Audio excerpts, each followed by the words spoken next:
The Little Red Riding Hood. Once upon a time, there was a kind and helpful girl named Little Red Riding Hood. She lived with her mother in a cottage at the edge of the forest. One morning, Little Red Riding Hood's mother said, "Oh, Little Red Riding Hood, your grandmother isn't feeling well. Would you please take her a basket of food?" Soon the basket was packed and Little Red Riding Hood was ready to go. Riding Hood was leaving. Her mother gave her a warning.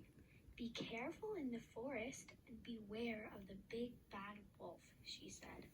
And Little Red Riding Hood went on her way. Not gone very far before the big bad wolf appeared. "Hello, little girl," said the wolf. "Where are you going?"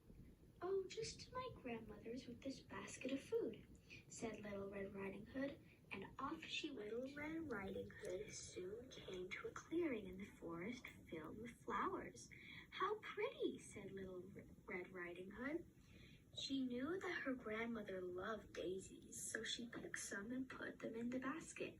Then she continued on her way. Riding Hood skipped through the forest until she came to a big oak tree. "Oh, look," she said, "what lovely acorns. I'll put them in my basket. You never know when they might come in handy." With the flowers and the acorns in her basket, Little Red Riding Hood continued on her way. Little Red Riding Hood wandered along, and she came across a bear with a huge pot of honey.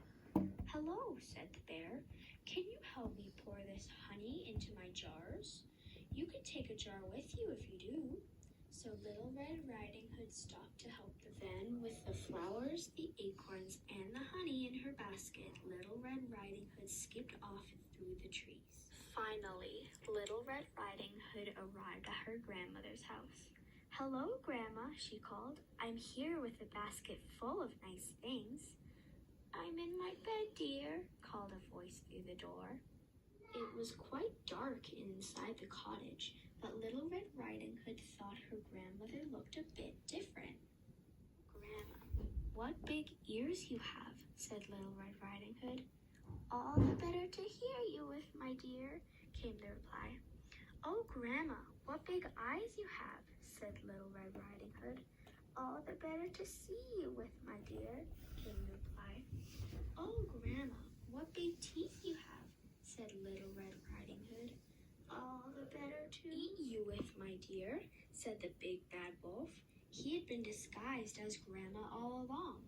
And with that, the wolf jumped out of the bed and chased Little Red Riding Hood around the room. Quickly, Little Red Riding Hood reached into her basket.